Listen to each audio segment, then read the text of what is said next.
ገዳይ ሰላም ጤና ይስጥልን ውድ የጃ ኢንተርቴይንመንት ተከታታዮቻችንና የፊልም አድናቂዎች በሙሉ እንኳን በሰላም ወደ ቻናላችን ተመልሳችሁ መጣችሁ እያልን በዛሬው ቪዲዮአችን ደግሞ በብዛት የኢትዮጵያ ፊልም ኢንዱስትሪ ላይ የሆረር ፊልሞች እንዳልተለመዱ ሁላችንም የምናውቀው ጉዳይ ነው። ነገር ግን ጥቂት ቢሆኑም እንኳን ግን በጣም አሪፍ የሚባሉ የሆረር ፊልሞችን የኢትዮጵያ አርቲስቶች ለኛ በርክተውልናል። እናም እኛ ዛሬ ለናንተ በባትሪ ፈልገን አሪፍ የሚባሉትን 5 የምንጊዜ ምርጥ የኢትዮጵያ አስፈሪ ወይንም የሆረር ፊልሞችን ይዘንዳችሁ መተናል። እናም ከ5ኛ ጀምረን እስከ 1ኛ ምርጡና በጣም አስፈሪ ፊልም ድረስ አብረን የምንመለከት ይሆናል። የሁሉንም የምንጠቅሳቸው ፊልሞች ከታች ዲስክሪፕሽን ስር ሊንካቸውን አስቀምጠንላችኋል። እነሱን በመንካት ገብታችሁ መመልከት ትችላላችሁ። እናም ውድ ተመልካቾቻችን ለዩቲዩብ ቻናላችንን አዲስ ከሆኑም ሰብስክራይብ እና ላይክ ማድረግ አይዘንጉ እያልን እስከ ቪዲዮአችን ፍጻሜ ድረስ አብራችሁን እንድትቆዩ እንጋብዛለን።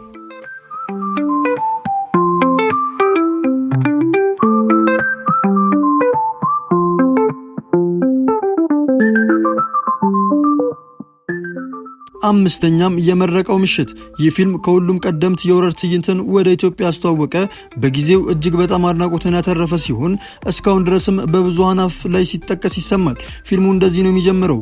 የሆነ ወጣት ጓደኛ ማቾች በመረቃታቸው ምሽት ላይ ከከተማ ወጣ ብለው ለመዝናናት ወደ አንድ ሰው ወደ ማይገባበት አስፈሪ ስፍራ ውስጥ ወዳለ ቤት ይገባሉ። ከዛም እዛ ቤት ውስጥ አንድ በአንድ መሰወር ይጀምራሉ። ሌላውን ለእናንተ እንድታዩት ተውንላችሁ።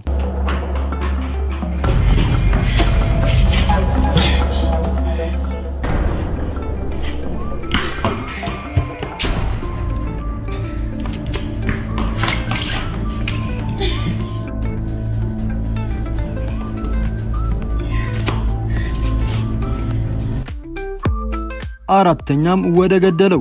ይህ ፊልም እጅግ ታዋቂ የሚባሉ አርቲስቶቻችን የሚተውኑበት በጣም አሪፍና ጥንቅቅ ተደርጎ የተሰራ የምንጊዜ ምርጡና አስፈሪው የሆረር ፊልም ነው። እዚህ ፊልም ላይ ከተወኑት ምርጥ አርቲስቶች መካከል ይገረም ደጀኔ፣ ደረጃ ኃይሌ፣ ሳምሶን ታደሰ ወይንም ቤቢና ትዕግስት ግርማ የመሳሰሉትን አንጋፋ አርቲስቶቻችን ተሳትፎበታል። ፊልሙ የሚያጠነጥነው 9 ግለሰቦች ወደ አንድ ደሴት ባልታወቀ ሰው ይጋበዛሉ። ከዛም 9ኙም አንድ በአንድ መገደል ይጀምራሉ።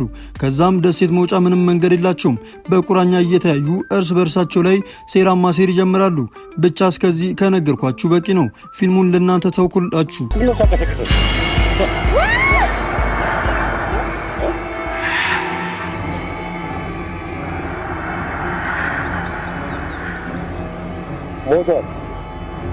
ሞቶር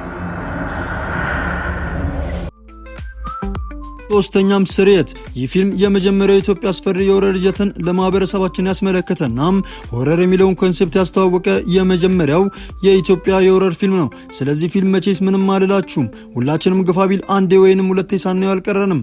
ይህ ፊልም ላይ ጋጋ የሚባለው ገጸ ባህሪ ለዘመናት በሀገራችን ላይ እንደ ማስፈራሪያነት ተደርጎ ሲወሰድ ቆይቷል። እናም ይህን ፊልም ሳንጠቅሰው ማለፍ የሌለብን ፊልም ነው። ነገር ግን ማስተዋል ያለባችሁ ፊልሙ በጣም የቆየ ስለሆነም በጊዜው እንደነበረው የካሜራ ጥራትና ቪዲዮ ኳሊቲ በጣም የወረደ ነው። ነገር ግን ፊልሙ እጅግ በጣም አሪፍ ነው።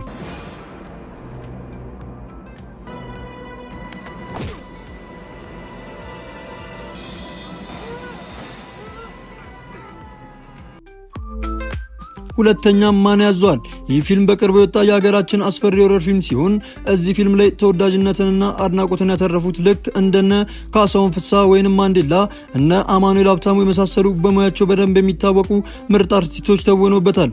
ይህ ፊልም እንደዚህ ነው የሚያጠነጥነው። አንድ አቶ እንግዳ የተባለ ግለሰብ ፐርሰናሊቲ ዲስኦርደር በተሰኘ የጭንቅላት ችግር የተጠቃ ሰው በውስጡ ሌላ ማን ያዟል የተባለ ደባል ማንነትን በመያዝ ጧጫ አዛኝና ሰው አክባሪ ይሆናል። ማታ ማታ ላይ ደግሞ ነብሰ በላ ደፋሪና በጣም አስፈሪ ግለሰብ ይሆናል። እስከዚህ ድረስ ከነገርኳችሁ ይበቃል። ፊልሙን ለእናንተ ትተነዋል።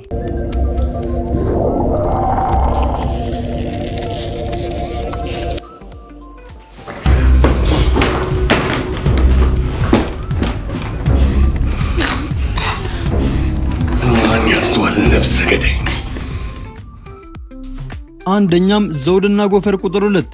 የዚህን ፊልም ስም መቼም ዘውድና ጎፈር ቁጥር 1ን ከተመለከትን ወዲያውኑ እናስታውሰዋለን። ዘውድና ጎፈር ቁጥር 1ን ለማስታወስ ያክል በጊዜው እጅግ እውቅናን ያተረፈ ምርጥ ፊልም ሲሆን ቁጥር 1 የሚያጠነጥነው ልጅ መውለድ የተሳናቸው ባለትዳሮች ዶክተር ጋር እምቢ ሲላቸው በቀጥታ ጠንቋይ ጋር በመሄድ መፍትሄን ይፈልጋሉ። ከዛም ጠንቋዩ ልጅ ይሰጣቸዋል። እነሱም በጣም አመስግነው ከጠንቋዩ ጋር ይለያያሉ። ነገር ግን ችግሩ የሚመጣው እዚህ ጋር ነው። ልጅ ውስጥ ክፉ መንፈስ አለ። እናም በተናደደ ሰዓት ራሱን መቆጣጠር ባለመቻሉ ሰዎችን በጣም መደብደብና እስከ መግደል ይደርስ ነበር። ይሄኛው ዘውድና ጎፈር ቁጥር 2ንም ስንመለከት ተመሳሳይ ይዘት አለው። ነገር ግን እዚህ ፊልም ላይ እጅግ ትልቅ ለውጥ ተደርጓል። እሱም ለዚህ ፊልም ሙሉ በሙሉ በሚባል ደረጃ በጣም አስፈሪ የሆነ የሆረር ይዘትን አስገብተውበታል። እዚህ ፊልም ላይ በጣም ታዋቂ አርቲስቶች የተወኑ ሲሆን ከነዚህ ውስጥም ሃናን ታሪክ፣ መስፍን ኃይለ ኢየሱስና ነጻነት አይተንፍሱን የመሳሰሉት እንቁ አርቲስቶቻችን ተሳትፈውበታል። እናም ይህን ፊልም እንዲመለከቱት አጥብቀን እንጋብዛለን።